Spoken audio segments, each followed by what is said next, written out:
It के पश्चात हमने इट का ई शेष रहा, लोप कर दिया इथ संज्ञा करके, धातु को द्वित्व कर दिया, अभ्यास संज्ञा कर दिया, आदि हल शेष कर दिया।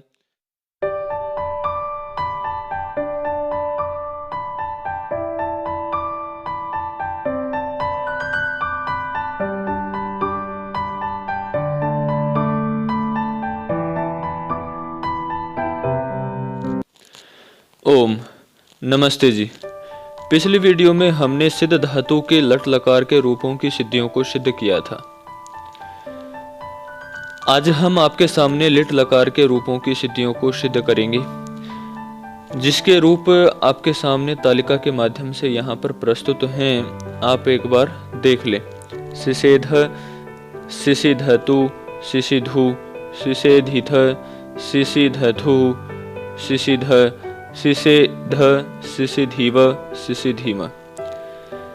ये लिट लकार के रूप हैं। तो जब हम इनकी सिद्धियां करेंगे तो सर्वप्रथम हम सिद्धि करेंगे शिषेध की।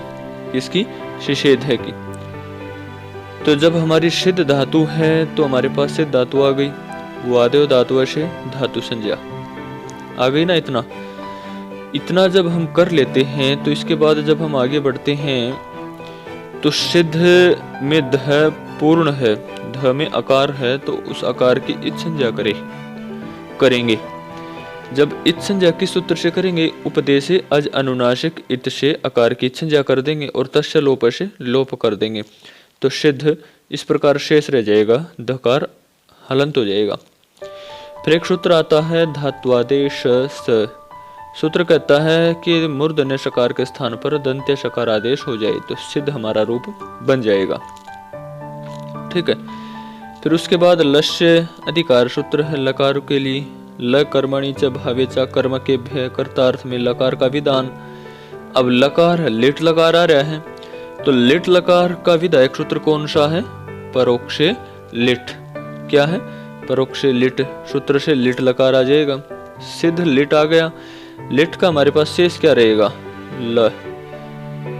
ट की तो अलंत्यम से कर दी, ई की हमने उपदेश अज अनुनासिक इत से इत संज्ञा कर दी और तस्य लोप से लोप कर दिया। ठीक है। लह प्रश्नवी पदम से प्रश्नवी पद संज्ञा करेंगे, क्योंकि सिद्ध धातु प्रश्नवी पदी है। ठीक है। आत्मनेपदी होती तो तंगानाव आत्मनेपदम से आत्मनेपद संज्ञा होती। ठीक है ना।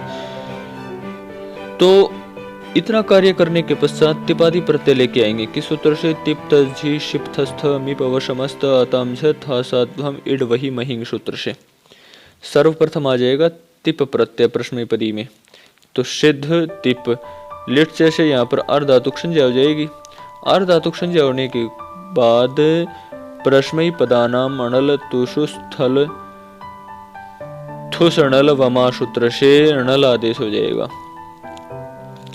तिप के स्थान पर अणल आदेश हो जाएगा। अणल का क्या शेष रहेगा? अशेष रहेगा।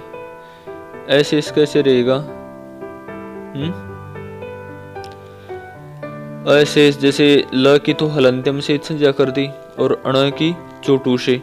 जब चोटू से संज्ञा कर देंगे तो तस्य लोप से लोप करना है ही।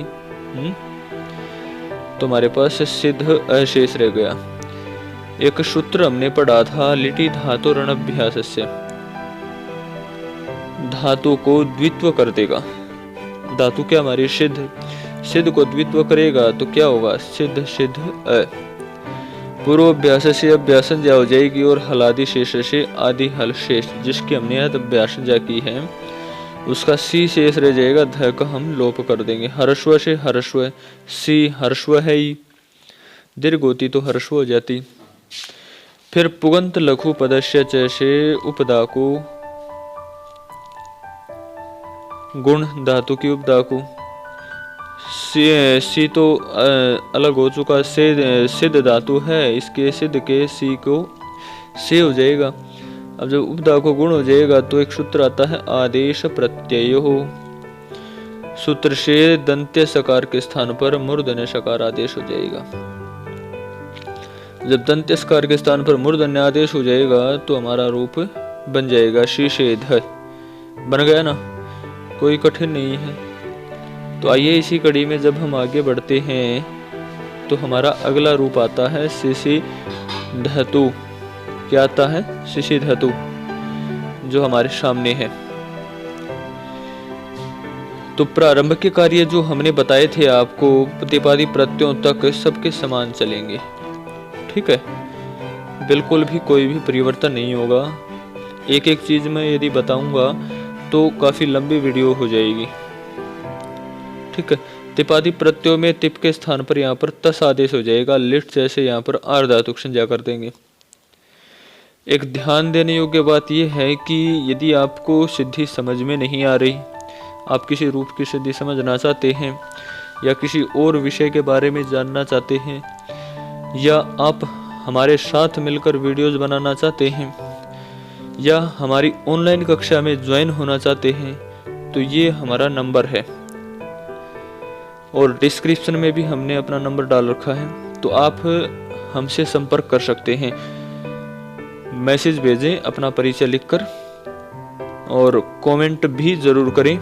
ठीक है, तो हम आपसे जुड़ेंगे और आपको हम अपने साथ लेकर, या आपको जिस विषय के बारे में जानना है वो आपके सामने प्रस्तुत करने का प्रयास करेंगे। ठीक है, तो आइए लिट से अर्धातुक संज्ञा करने के पश्चात हम क्या करेंगे? तस के स्थान पर क्या होगा? वही सूत्र परस्मैपदानां पदानां अणल। तो इस सूत्र से क्या कर देंगे?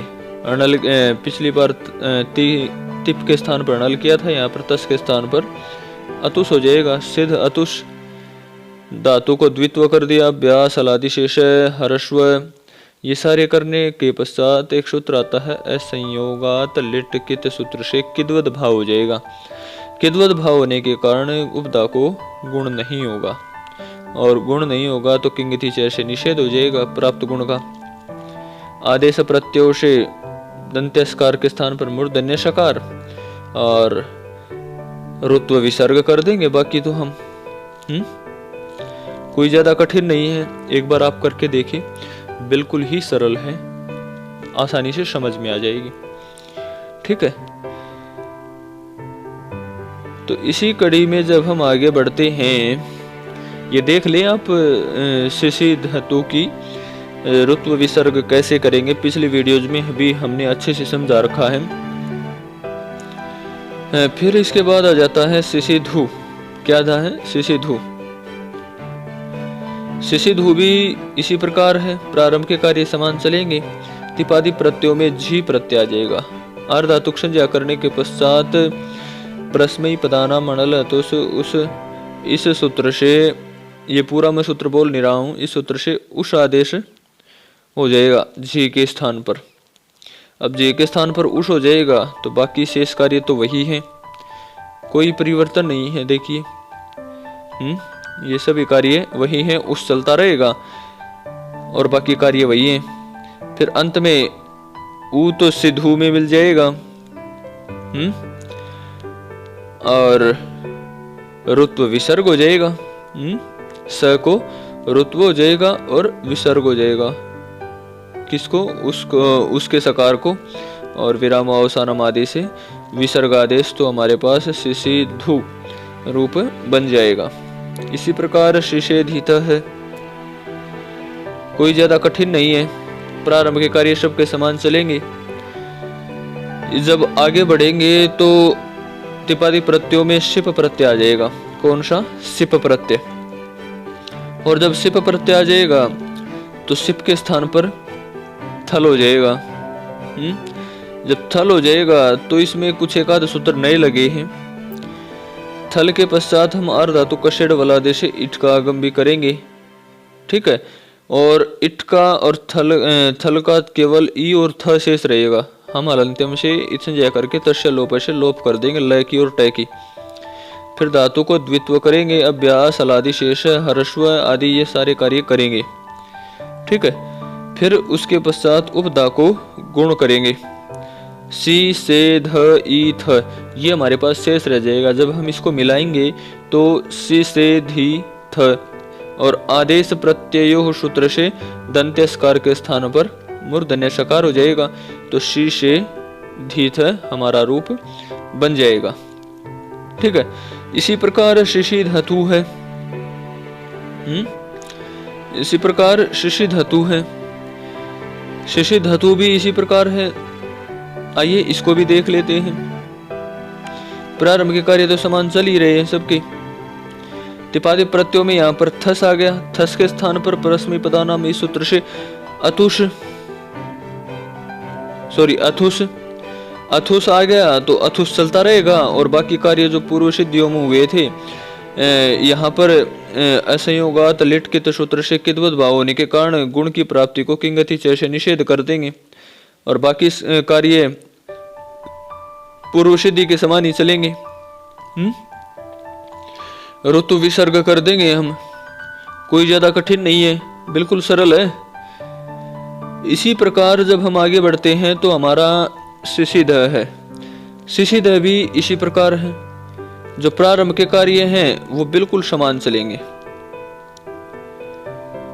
मैं हर बार इसलिए बता रहा हूं कहीं आप विचलित ना हो जाएं, ठीक है। टिपादी प्रत्ययों में थस के स्थान पर थ आदेश हो जाएगा, थ प्रत्यय हो जाएगा, थ प्रत्यय हो जाएगा तो अर्धातुक संज्ञा करने के पश्चात थ के स्थान पर अ हो जाएगा परस्मै पदानामी सूत्र से। अ हमारा अंत तक ऐसे ही चलेगा। द्वित्व करेंगे धातु को अभ्यासंज्ञा, हरस्व करेंगे, अलादि शेष करेंगे, असंयोगाद लेट कित से किद्वद होने के कारण गुण की प्राप्ति को हम निषेध करेंगे किंगति च से और आदेश प्रत्ययों से दंत्यस्कार के स्थान पर मूर्धन्य शकार आदेश कर देंगे तो शिशिध हमारा रूप बन जाएगा। एक बार करके देखें, यदि नहीं समझ में आए तो हम फिर बताएंगे आपको। इसी कड़ी में जब हम आगे बढ़ते हैं तो हमारा रूप है शिशिध, शिषेध है, ठीक है। ऊपर शिशिध था, यहाँ पर शिषेध है। क्या है? प्रारंभ के कार्य समान है, तिपादी प्रत्ययों में यहाँ पर मिप आ जाएगा। फिर परस्मै पदानाम अणल तो सूत्र से अणल आ जाएगा। मिप के स्थान पर अणल का हमारे पास शेष अ रहेगा। क्या शेष रहेगा? अ। जब अशेष रहेगा तो द्वित्व करेंगे धातु को, अभ्यासंज्ञा करेंगे, आदि अलशेष रखेंगे, ह्रस्व करेंगे तो हमारे पास शी सी ध अ। लघु पद गुण करेंगे, सी से ध आदेश प्रत्ययों से दंत्यस्कार के स्थान पर मूर्धन्य शकार आदेश करेंगे शिषेध, और जब इनको मिला देंगे तो हमारा रूप क्या है? बन जाएगा। बन गया ना, शिषेध है। इसी प्रकार शिशि धीव, शिशि धीम है। धीव में धीव देख लेते हैं, उसके बाद धीव धीम भी आ जाएगी। प्रारंभ के कार्य समान है ही। जब आगे बढ़ते हैं हम तो यहाँ पर तिपादी प्रत्ययों में वस आ जाएगा। क्या आ जाएगा? वस। वस के स्थान पर परस्मै पदानाम अणल तो इस सूत्र से वस के स्थान पर व हो जाएगा। इट का आगम करेंगे, अर्धातु का षड बलादेश, इट का ई शेष रहेगा। लेठी धातुर्ण अभ्यास से धातु को द्वित्व करेंगे, पूर्व अभ्यास अलादि शेष हरस्व, इन सूत्रों को करने के पश्चात इन कार्यों को तो सी सिद्ध ई व ये हमारे पास शेष रह जाएगा। इसके पश्चात एक सूत्र आता है संयोगात लिट कित सूत्र से किद्वत भाव होने के कारण पुगंत लघु पदस्य च से उपदा को गुण की प्राप्ति का किंगति च सूत्र से निषेध हो जाएगा। किससे हो जाएगा? किंगति च से, ठीक है। अब जब निषेध हो जाएगा गुण का तो आदेश प्रत्यय सूत्र से दंत्यस्कार के स्थान पर मूर्धन्य शकार आदेश हो जाएगा तो शिशिधि व मिला देंगे तो शिशिधि व हमारा रूप बन जाएगा। इसी प्रकार शिशिधीम है, कोई भी परिवर्तन नहीं है, बिल्कुल इसी प्रकार है। केवल तिपादी प्रत्ययों में वस के स्थान पर मस आदेश होगा। प्रारंभ के कार्य समान चलेंगे। मैं एक बार दिखा देता हूँ। तिपादी प्रत्ययों में वस, पिछली में वस था, यहाँ पर मस हो गया। मस का मैं चलता आ रहा है। मैं कैसे चलता आ रहा है? मस के स्थान पर परस्मै पदानाम अणल तो इस सूत्र से म हो गया। इट कर लिया हमने, इट के पश्चात हमने इट का ई शेष रहा, लोप कर दिया, संज्ञा करके धातु को द्वित्व कर दिया, अभ्यासंज्ञा कर दिया, आदि अलशेष कर दिया, हरस्व कर दिया और किद्वत भाव होने के कारण गुण की प्राप्ति का किंगति च सूत्र से निषेध कर दिया और आदेश प्रत्ययों से दंत्यस्कार के स्थान पर मूर्धन्य शकार आदेश कर दिया हमने।